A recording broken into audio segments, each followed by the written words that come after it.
देखते होता हमारे उड़हिया बैठी के पिपरा के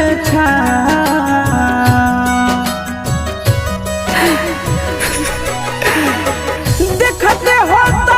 हमारे उड़हिया बैठी के पिपरा के रुक रुक रुक अरे टरेनिया रुक रुक रुक रे टरेनिया